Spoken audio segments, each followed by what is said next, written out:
questions for Coach Sirmon, go ahead and let me know in the chat. I'll call upon you and we'll get rolling.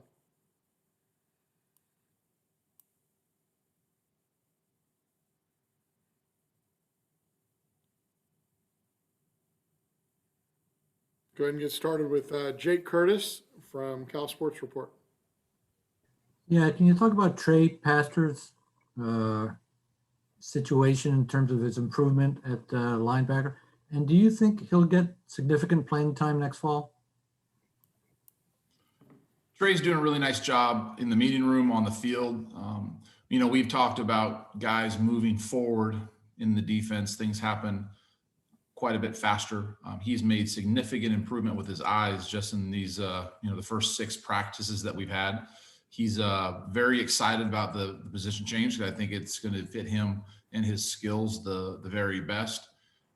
Playing time will be determined by, how he continues to develop, Jake. So I think he has every opportunity to compete for significant playing time, but, a lot of that is determined by the willingness to learn, the good fortune of staying healthy and some other factors that can and cannot be controlled. Okay, we'll move to Trace Travers from Rivals. Yeah, morning, Coach. Wanted to ask about your 2 your other inside linebackers who played significantly last year, and Evan Tattersall and Mo Iasefa. How are they developing with more reps this spring? Mo has made significant strides. He was with the abbreviated camp. There wasn't the same amount of detail that we were able to get in with lacking some of the reps and some of the team settings due to some of the restrictions. So Mo's made some big strides here in the first 5-6 practices, and I think he'll continue to do that. He's a very instinctual player. I call him slippery. Sometimes he can slip some blocks and he can get through some tight spaces. So I'm excited about his future and what he's doing. Evan Tattersall, as the most experienced player that we have, he is still showing really good signs of improvement, which is great as players get older and more experienced in the defense and the techniques, to still see that level and that room to continue to improve. Evan has really dedicated himself in the weight room. He's very talented athletically, and he's playing really strong. And I'm really proud of him for how he's worked and how he's applied himself. And we're continuing to see him get better. Does their development and maybe the depth that you guys have recruited at the inside linebacker position, did that make you feel more comfortable moving Coyne to outside linebacker, though I know he's going to play some inside still? Yes. These none of these decisions are made in a vacuum.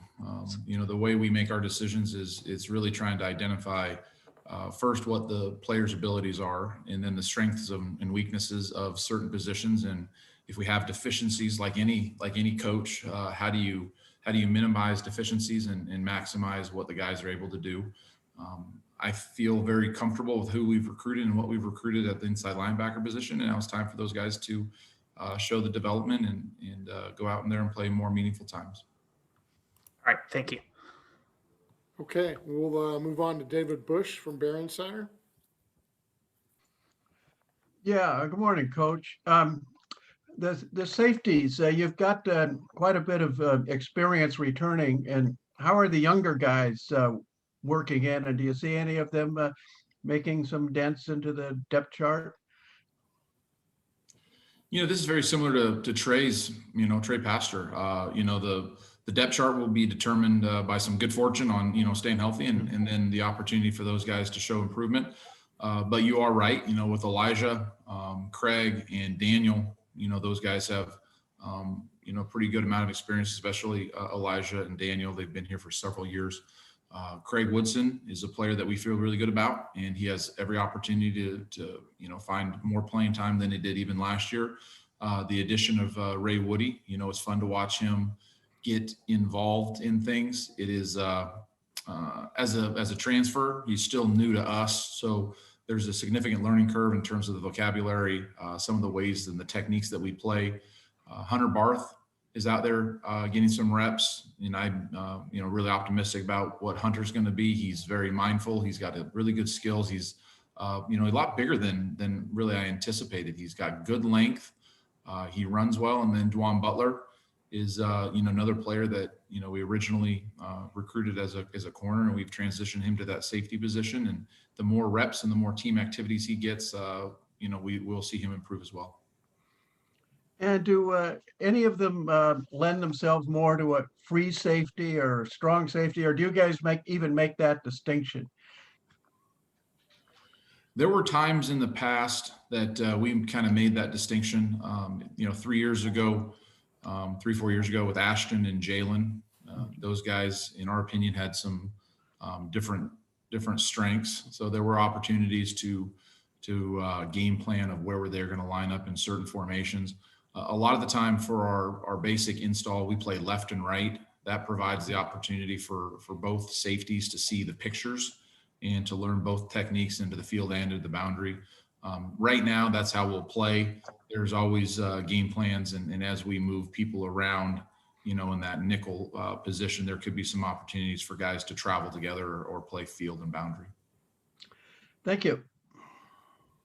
Okay, we'll go back to Trace Travers.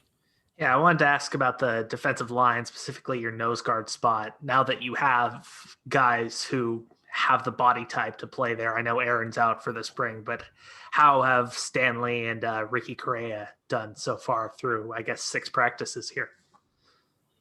Well, first thing that you notice when they're on the field is those are 2 big human beings.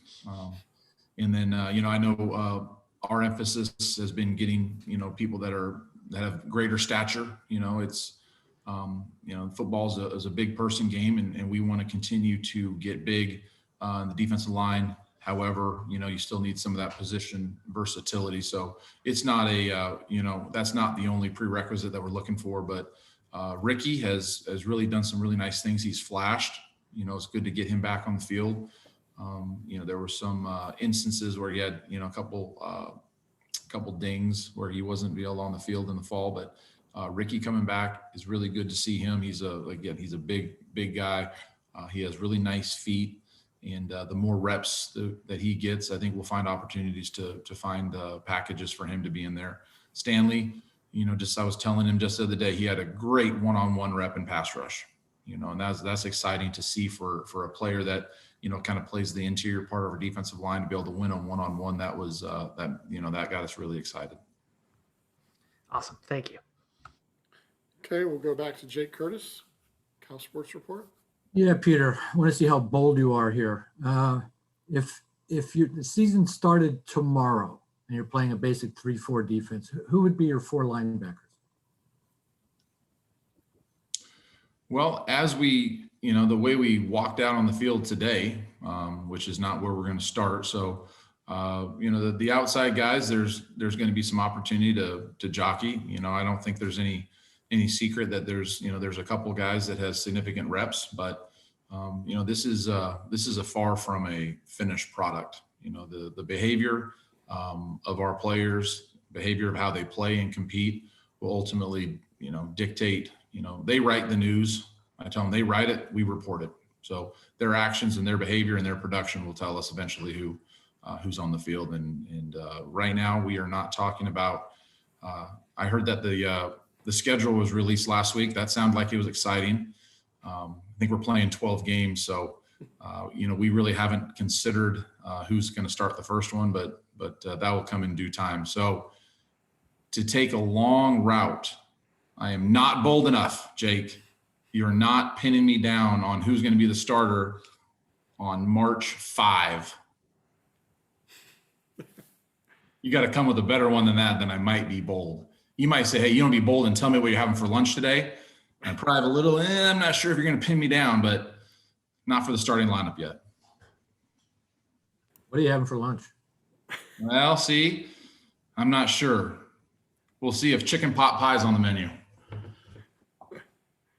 Has anybody talked about Coach Wilcox and what he's got done with training table?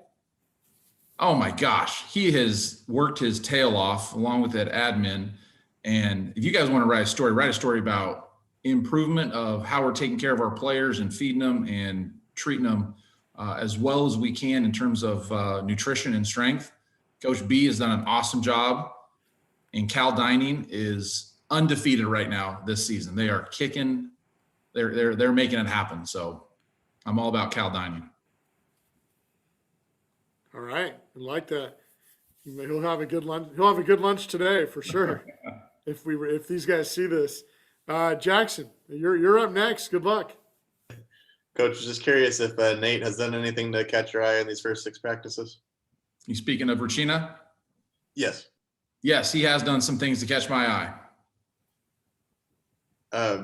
Anything specifically you like about his skill set with the limited opportunities I'm sure he's had so far? We knew Nate was going to be somebody that was going to develop.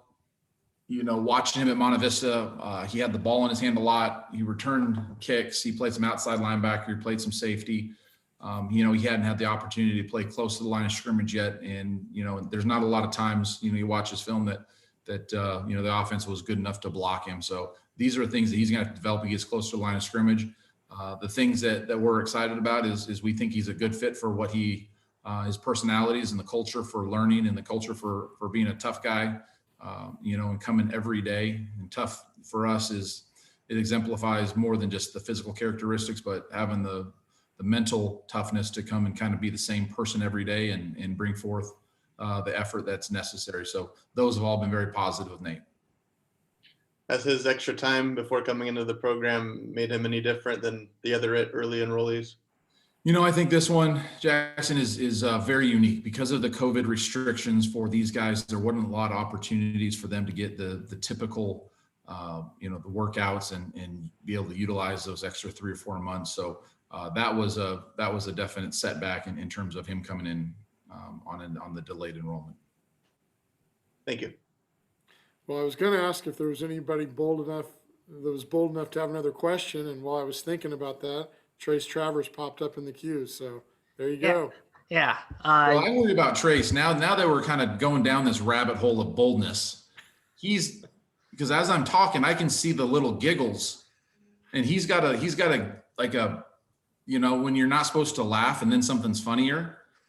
That's where Trace is at right now in this whole conversation with all of us sitting here like a Hollywood square. It's just unexpected stuff. Hollywood squares here. You got Jackson, you're my the one right in the middle. I don't know what they call that one, but you're the one that everyone's going to call on Hollywood. Center square. Center square. Yeah. What do you got, Trace? You said it last week that the defensive line position is one that you're going to recruit. And I want to know how much of an emphasis, especially with the 2 guys that you got in early, and Keeley and Patrick, who's outside linebacker, but still in that same kind of vein, how much of an emphasis there is on just continuing to add length at the position. I think fundamentally in our, in what we recruit to, there is not enough big guys in America for everybody to be happy in football. On the West Coast, the guys that have the tools, they become national recruits immediately. It's just what the D-line position is.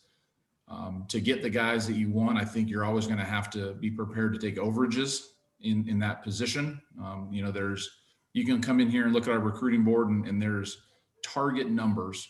I think target numbers are exactly that. They're targets, but in certain positions, the hit rate or, just the necessity of the depth to play at championship football, I think is really great. I think the defensive line position to play championship football, you have to have depth. You have to continue that depth. It's a very physical position, and there's going to be, some injuries, and guys aren't always going to be able to participate. So that's a position, I think that you always have to over recruit your numbers to be able to play championship football. Thank you. Okay. Anybody else bold enough? Okay. I think we're good. Thanks a lot. Appreciate it. All right. Good seeing you guys. Enjoy the weather and be safe and have a great weekend.